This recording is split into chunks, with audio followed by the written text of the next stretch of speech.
জিলহজের প্রথম দশকের তাৎপর্য এবং গুরুত্ব সম্পর্কে জানি না বললেই চলে। এই কথাগুলো বারবার বলা দরকার। আমি আপনাদেরকে উদাত্ত আহ্বান জানাতে চাই, আপনারা এই কথাগুলোর ফেরিওয়ালা হয়ে যাবেন, এই কথাগুলো অন্যের কাছে পৌঁছে দিবেন। জিলহজের এই 10টা দিনের ইবাদত করলে আল্লাহ তাআলার কাছে এটা যত প্রিয় হয়, অন্য কোনো সময় ইবাদতে আল্লাহ তাআলার কাছে এত প্রিয় না। আল্লাহর কাছে এই দশকের ইবাদত অন্য দশকের বা অন্য যেই কোনো সময়ের ইবাদতের চেয়ে বেশি গুরুত্বপূর্ণ। আল্লাহ বেশি খুশি হন এই সময় ইবাদত করলে বান্দা। সাহাবীরা জিজ্ঞাসা করলেন, ওয়ালাল জিহাদু ফি সাবিলিল্লাহ, হে আল্লাহ রাসূল, অন্য সময় কেউ আল্লাহর রাহে জিহাদ করলো, জিহাদ করলো মানে জীবন দান করার জন্য প্রস্তুতি নিল, সে ওইটা আল্লাহকে সমর্পণ করে দিল গোটা জীবনটাই, তার মর্যাদাও কি এই সময় ইবাদতের চাইতে বেশি না? তখন নবী সাল্লাল্লাহু আলাইহি ওয়াসাল্লাম বললেন, না, ওয়ালাল জিহাদু ফি সাবিলিল্লাহ, অন্য সময় জিহাদ করলেও এই সময় ইবাদতের সমান হয় না। তবে যদি অন্য সময় কেউ জিহাদে যে তার জীবন তার সম্পদ যা নিয়ে গেছে সব বিলীন করে উৎসর্গ করে দেয় আল্লাহকে খুশি করার জন্য, তার মর্যাদা সবকিছুর ঊর্ধ্বে, সেই মুজাহিদের কথা ভিন্ন। বাকি সাধারণ জিহাদের চাইতেও এই দশকের ইবাদতের মর্যাদা আল্লাহর কাছে অনেক বেশি।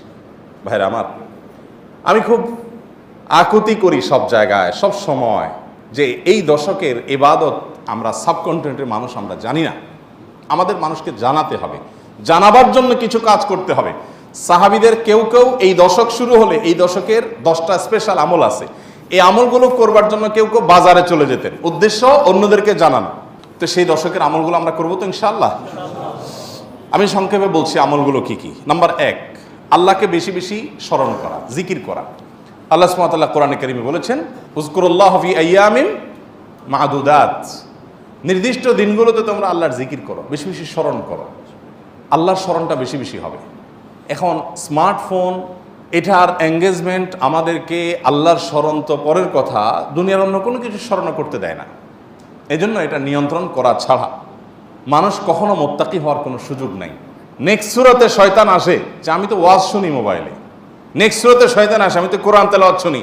আরে ভাই, ওয়াজ শুনেন আর কোরআন তেলাওয়াত শুনেন, প্রত্যেকটা জিনিসে একটা লিমিটেশন আছে। ফরজ নামাজ চলে যাচ্ছে, আপনি মোবাইলে কোরআন তেলাওয়াত শুনতেছেন, সওয়াব হবে না গুনাহ হবে? আপনি ওয়াজ শোনার নাম দিয়া আজে বাজে জিনিসও দেখছেন, চান্সে এসে যাচ্ছে চোখের সামনে, ক্লিক করে দেখে ফেলছেন, তাহলে আপনার জন্য এই মোবাইল টিপাই জায়েজ নাই, কারণ আপনি নিয়ন্ত্রণ করতে পারেন না। ভাইরা আমার, এই দশকে আল্লাহর স্মরণ যেন হয়, সেজন্য অন্য সময়ের মতো বিশেষভাবে স্মার্টফোনের নিয়ন্ত্রণ খুব বেশি জরুরি, খুব বেশি জরুরি। আল্লাহ আমাদেরকে তৌফিক দান করুন। আল্লাহর স্মরণ কিভাবে করবেন? যত প্রকার জিকির আছে সেগুলো করবেন, কোরআন তেলাওয়াত, সকাল সন্ধ্যার জিকির, উঠতে বসতে জিকির, দোয়া, সেগুলো পড়বেন বেশি বেশি।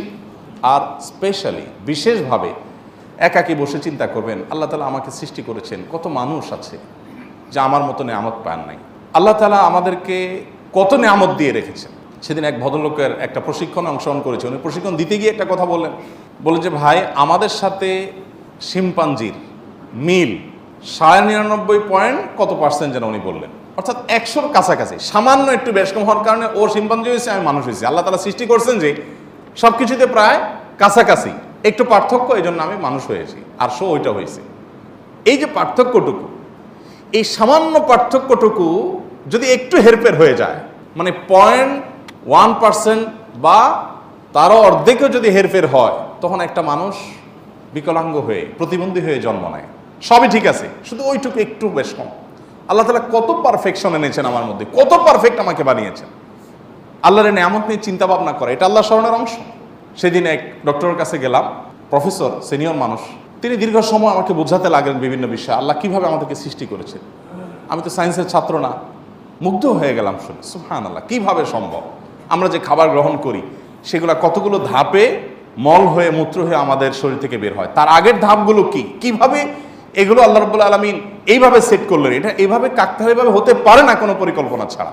মলদার সম্পর্কে বললেন যে মলদার নিচে, এখানে আল্লাহ পিঠে দিয়ে দিতেন, বুকে দিয়ে দিতেন, তাহলে আপনি কিভাবে আপনার শরীরের আবর্জনাগুলো বের করতেন? কত কঠিন হতো। পারফেক্ট জায়গা আল্লাহ সেট করেছেন। আবার সেটাকে এমনভাবে আল্লাহ তাআলা তৈরি করেছেন যে মলমূত্র এমনিতে বের হয়ে যায় না, ওইটা বন্ধ থাকে। আবার যাতে বের হওয়া সহজ হয় তার জন্য পানি যতটুকু প্রয়োজন মলের সাথে ততটুকু দেওয়া হয়, আঠালো পদার্থ তৈরি হওয়ার ব্যবস্থা করা হয়, না হলে এটা ছিঁড়ে যাবে, ফেটে যাবে। মানে কত কিছু যে আছে। প্রায় 2.5 ঘন্টা, আমি একটা রোগী, আমাকে উনি 2.5 ঘন্টা সময় দিলেন, অবশ্য রাতে, অন্য রোগী ছিল না কেউ। সব শেষ রোগী ছিলাম আমি। 2.5 ঘন্টা উনি আমাকে বোঝালেন এবং আমি মুগ্ধ হয়ে গেলাম, সব ভুলে গেছি আমি কাজ কাম বাদ দিয়ে। সুবহানাল্লাহ। বললেন যে ভাই, আল্লাহ তাআলা কি নিয়ামত আপনার ভিতর দিয়ে রাখছে, আপনি এটা বুঝেন তো আপনার কপাল সিজদায় অবনত এমনিতেই হয়ে যাবে। তো আল্লাহর স্মরণের অংশ হিসাবে এগুলো, যে আল্লাহর কুদরত নিয়ে চিন্তা করা। আর সব বাদ দেন, আল্লাহ আমাকে হাত পা সুস্থ রেখেছেন, কত মানুষ অসুস্থ। সাধারণ নেকামলগুলো বেশি বেশি করবেন।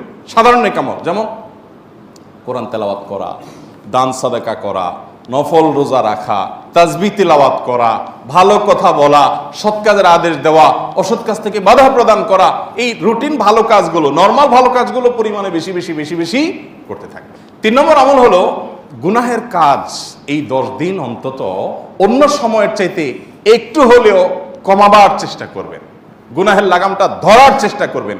কারণ এই দশক মর্যাদার দশক, এই দশক আমলের দশক।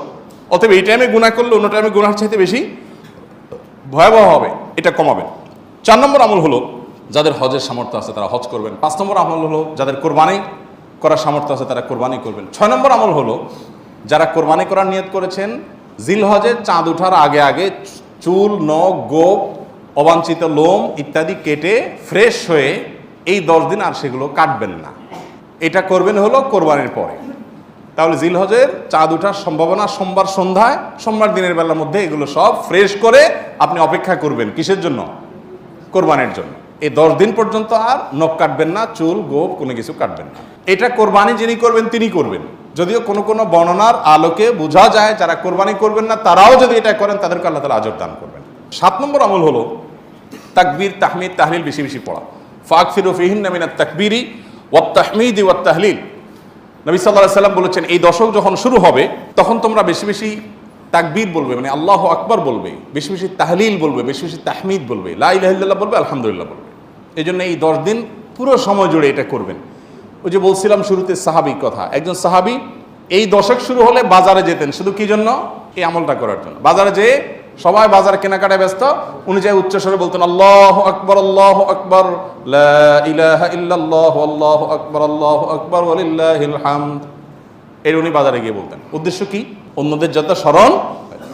এখন আপনি ভূমিপল্লীতে কয়েকটা দোকান আছে অথবা চিটাগাংয়ে বাজার আছে, আপনি বাজারে যায়া সবাই কেনাকাটায় খুব সিরিয়াস মুডে আছে, আপনি যাই যদি সেখানে জোরে জোরে বলেন আল্লাহু আকবার, আল্লাহু আকবার, লা ইলাহা ইল্লাল্লাহু, আল্লাহু আকবার, আল্লাহু আকবার, ওয়ালিল্লাহিল হামদ, কি হবে দৃশ্যটা বলেন তো? এটা আপনি যদি বলেন সবার মধ্যে, অনেক লোক বাজারে, মাঝ বাজারে জমজমাট, আপনি যাই জোরে জোরে এটা বললেন, কি করবে সবাই? সবাই তাকায় বলবে ব্যাপার কি, সমস্যা আছে নি, কোনো অসুস্থতা আছে কিনা বেচারা, এটা না বলবে? ওই যে সবাই যে অসুস্থ, সবার যে ইমানের রোগ, তাকওয়ার রোগ, এই জন্য সুস্থ মানুষকে কি মনে হয়? অসুস্থ মনে হয়। কারণ এটা তো দেখতে অভ্যস্ত না সে।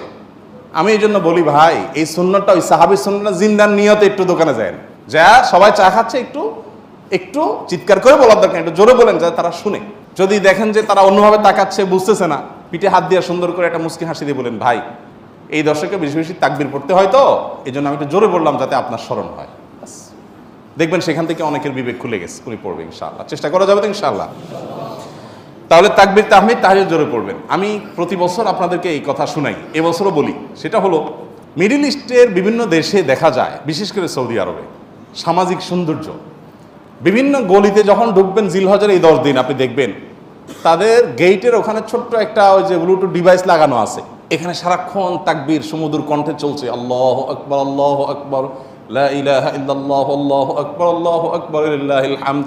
অথবা অন্য তাকবীর চলছে, আল্লাহু আকবার কাবীরা ওয়ালহামদুলিল্লাহি কাসীরা ওয়া সুবহানাল্লাহি ওয়া বিহামদিহি বুকরাতাও ওয়া আসীলা। সব জায়গা, দোকানে যাবেন, মার্কেটে যাবেন, এখন আস্তে আস্তে সৌদি আরব থেকে এগুলো হারিয়ে যাচ্ছে, দুঃখজনক, কিন্তু ছিল এগুলো। এবং এখনও অনেক জায়গা আছে যে দোকানদার ওই মৃদু কণ্ঠে এটা চালায় রাখছেন। আর আমাদের ঈদুল আজহা আসছে, এখন জাগানাকা গানের চোটে আপনি হাঁটতে পারবেন না কোথাও।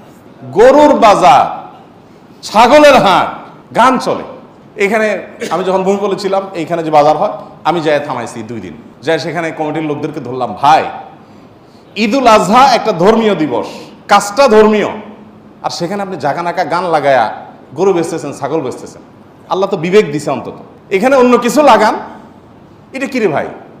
আর আপনার গানের অত্যাচারে আশপাশে মানুষ ঘুমাইতে পারে না, থাকতে পারে না, এ কি মানুষ? এ কোনো মনুষ্যত্ব তো থাকার কথা না। 2বার আমি গেছি শরীরে, এবং যা তাদেরকে অনুরোধ করে হাতে পায়ে ধরে বুঝায় থামাইছি।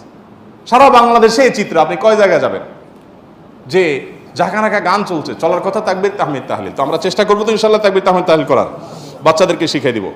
আর আরাফাতের দিন সকাল থেকে জিলহজের 9 তারিখ ফজর থেকে নিয়ে 13 তারিখ আসর পর্যন্ত প্রত্যেক নামাজের পরে একবার করে তাকবীরে তাশরিকটা বিশেষভাবে পড়তে হবে, নারী পুরুষ সবাই। আর 9 নম্বর আমল হলো আরাফাত দিন রোজা রাখবেন। আরাফাত দিন রোজা রাখলে কি লাভ হবে? 1 বছর আগের আর 1 বছর পরের অগ্রিম, পরের বছর যদি বাঁচেন সেটারও ছোটোখাটো গুনাহগুলো আল্লাহ তাআলা মাফ করে দিবেন। আর 10 নম্বর আমল হলো ঈদুল আজহার সকল সুন্নাতগুলো আদায় করবেন। চেষ্টা করবো তো আমরা ইনশাআল্লাহ। আল্লাহ আমাদের সবাইকে আমলের তৌফিক দান করুন।